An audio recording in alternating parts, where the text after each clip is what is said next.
بسم اللہ الرحمن الرحیم، السلام علیکم، صبح بخیر اور خوش آمدید مارننگ افطار میں۔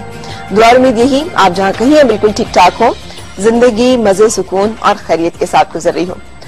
آج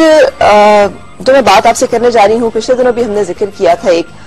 کچھ جنگیں جو کہ انسان کے اندر لڑی جاتی ہیں بڑی خاموشی کے ساتھ، دل کے ایوانوں میں، ذہن کے میدانوں میں، کچھ مقدمات ایسے جس میں سائل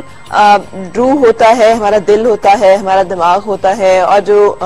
جس کے خلاف مقدمہ ہوتا ہے وہ بھی انہی میں سے کوئی ایک ہوتا ہے۔ اور یہ وہ جنگیں ہوتی ہیں اور یہ وہ معاملات ہوتے ہیں جس میں زندگی کے بڑے بڑے معاملات طے ہوتے ہیں۔ آپ کو پتا ہے جو لیٹسٹ ریسرچ اور سائیکالوجی کے بارے میں جتنی چیزیں ہمیں بتا رہی ہیں وہ یہ کہ انسان کی خوشی ناخوشی کا تعلق بڑی حد تک لوگ اس کے بارے میں کیا کہتے ہیں کے علاوہ اس بات سے بھی ہے کہ وہ اپنے بارے میں کیا کہتا ہے، وہ اپنے بارے میں کیا رائے رکھتا ہے۔ اب آپ کہیں گے کہ اپنے بارے میں تو ہر ایک شخص کی رائے جو ہے وہ ایک ہی جیسی ہوتی ہے، اس لیے کہ اپنے آپ کو تو ہر کوئی 30 مار خان سمجھتا ہے اور ثابت کرنے کی کوشش بھی کرتا ہے۔ اسے لگتا ہے کہ وہ جو کچھ کہتا ہے وہ صحیح ہے، وہ جس طرح سے زندگی کو دنیا کو لیتا ہے وہی سب سے بہترین ہے، اور وہ جو کچھ سمجھ رہا ہے وہی سب سے بہترین نقطہ نظر ہے۔ ہر انسان کو ایسا لگتا ہے، اور یہ ایک ایسی چیز ہے جو ہر انسان کے اندر کامن ہے۔ اسی لیے کہتے ہیں کہ احمق شخص میں اور کسی ذہین شخص میں فرق یہ ہوتا ہے کہ کسی احمق شخص کو اگر یہ توفیق ہو بھی جائے کہ وہ کسی سے مشورہ کرے تو وہ اس مشورے کے نتیجے میں بھی اپنی ہی رائے کو سیکنڈ کرنا چاہ رہا ہوتا ہے لوگ اس کی تائید کریں۔ وہ مشورہ نہیں چاہتا، وہ دوسروں کی رائے نہیں چاہتا، وہ اپنی تائید حاصل کرنا چاہتا ہے۔ لیکن جو ذہین شخص ہوتا ہے اس کا رویہ اس سے برعکس ہوتا ہے۔ اچھا، بات ہو رہی تھی کہ اپنے بارے میں جو اپنی رائے ہے وہ کس قدر اہم ہے انسان کی زندگی میں۔ آپ نے پڑھا ہوگا قرآن حکیم میں اللہ تعالیٰ نے بھی انسان سے کہا ہے کہ تم وہ کہتے کیوں ہو جو تم کرتے نہیں ہو۔ اب یہ جو کیوں ہے نا، یہ ایک سوالیہ نشان ایسا ہے جو زندگی میں ہر جگہ جا بجا انسان کے سامنے آتا ہے۔ ہم میں سے ہر ایک شخص اپنے ماحول کی وجہ سے، فطرت کی وجہ سے، طبیعت کی وجہ سے، یا اللہ تعالیٰ کی طرف سے ودیعت کی ہوئی ایک خاص قسم کی فکر، سوچ، احساس، یا روح کی کسی ایک خاص کشش، کسی ایک طرف جھکاؤ کی وجہ سے بہت اچھی طرح سے سمجھتا ہے کہ صحیح کیا ہے اور غلط کیا ہے، اسے کیا کرنا چاہیے اور اسے کیا نہیں کرنا چاہیے، اسے کس طرح کا ہونا چاہیے اور کس طرح کا نہیں ہونا چاہیے۔ اسے بہت اچھا پتا ہوتا ہے کہ وہ اپنی زندگی میں کیا غلط کر رہا ہے، کیا درست ہے، اس نے کس کے ساتھ زیادتی کی، اس نے کس کے ساتھ بھلائی کی، اس نے جس کے ساتھ زیادتی کی اس میں یا زندگی میں جو معاملات ہوئے اس میں اس کا قصور کتنا ہے اور کسی دوسرے کا قصور کتنا ہے۔ یہ تمام باتیں ہو سکتا ہے وہ کسی سے کنفیس نہ کرے، ہو سکتا ہے کسی سے اس کا تذکرہ نہ ہو، لیکن ہمارے اندر موجود ایک وجود جسے ہم روح کا نام لے لیں، جسے ہم ضمیر کا نام لے لیں، جسے ایک دوسرے انسان کا نام لے لیں، اس کو ان تمام چیزوں کا بہت اچھی طرح سے اندازہ ہوتا ہے، اور وہ ایک منصف کی طرح ہوتا ہے جو اپنے اور غیر کی تمیز کیے بغیر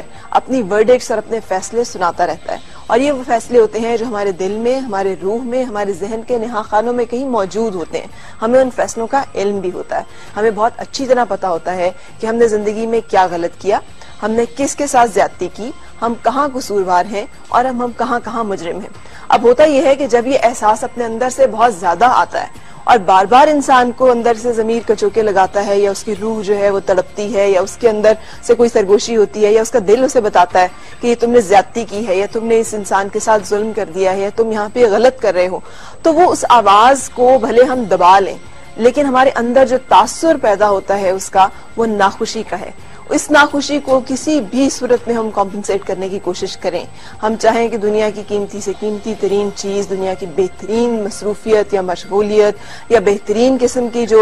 لوگوں کی کمپنی ہے وہ ہمیں اس سے نجات دلا دے گی، تو اس اداسی سے، اس خاموشی سے، اس ویرانی سے اور اس ناخوشی سے پیچھا چھڑانا ممکن نہیں ہوتا۔ یہ اسی صورت میں ہوتا ہے جب ہم اپنے اندر اور باہر کو یکساں کر لیتے ہیں، ایک جیسا کر لیتے ہیں، جب ہم جسے صحیح سمجھتے ہیں، جو صحیح سمجھتے ہیں، جس طرح کی زندگی کو ہم صحیح سمجھتے ہیں اسی کو فالو کرتے ہیں اور اسی کو پیروی کرتے ہیں۔ جب ہم ایسا نہیں کرتے تو یہ جو تضاد ہے ہماری روح کا، ہماری جسم کا، ہماری زندگی کا، ہماری سوچ کا، ہمارے رویوں کا اور اس کے ساتھ ساتھ ہمارے معاملات کا، یہ پھر ہماری زندگی میں بیماریوں کی صورت میں، پریشانیوں کی صورت میں، ٹینشنز کی صورت میں، چڑچڑے پن کی صورت میں، ڈپریشنز کی صورت میں نمودار ہونا شروع ہو جاتا ہے۔ وجہ سمجھ نہیں آتی، ہمیں لگتا ہے پیسہ بھی ہے، خوشی بھی ہے، کامیابی بھی ہے، میں وہ سب کچھ کر بھی رہا ہوں، کر بھی رہی ہوں جو مجھے لگتا ہے کہ کیا جانا چاہیے، اس کے باوجود اس کی وجہ کیا ہے؟ تو اس کی وجہ ہوتی ہے ہمارے اندر چھپے ہوئے بہت سارے ایسے سربستہ راز جس کا علم ہمارے سوا کسی اور کو نہیں ہوتا۔ بہت ضروری ہے کہ اپنی کلینزنگ کرتے ہوئے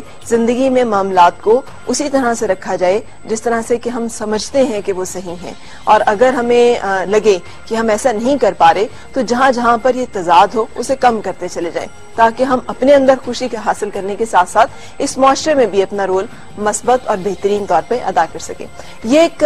ڈسکشن ہو رہی تھی کل، اور ایک نیا سی ایک فیلڈ ہے، سینٹالوجی اسے کہتے ہیں، اور اس میں اس طرح کی بہت ساری چیزیں جو ہیں وہ ڈسکس کی جاتی ہیں۔ نفسیات سے مجھے بہت دلچسپی ہے، اس لیے کہ مجھے لگتا ہے کہ ایک انسان کو سمجھنے کے لیے جتنے لوگوں نے، انسانوں نے کوششیں کی ہیں وہ سب بڑی دلچسپ ہیں، ان کے سب کی اپنی اپنی انٹرپریٹیشنز ہیں، کوئی کسی رویے کو، کوئی کسی سوچ کو، کوئی کسی انداز کو کس طرح سے سمجھتا ہے، کیا نام دیتا ہے، وہ تمام چیزیں بڑی دلچسپی کا باعث ہیں، اور اس سے مدد ملتی ہے واقعی ہمیں بہت ساری چیزوں کو سمجھنے میں۔ آئندہ آنے والے دنوں میں لائن اپ کرنے کی کوشش کر رہی ہوں کہ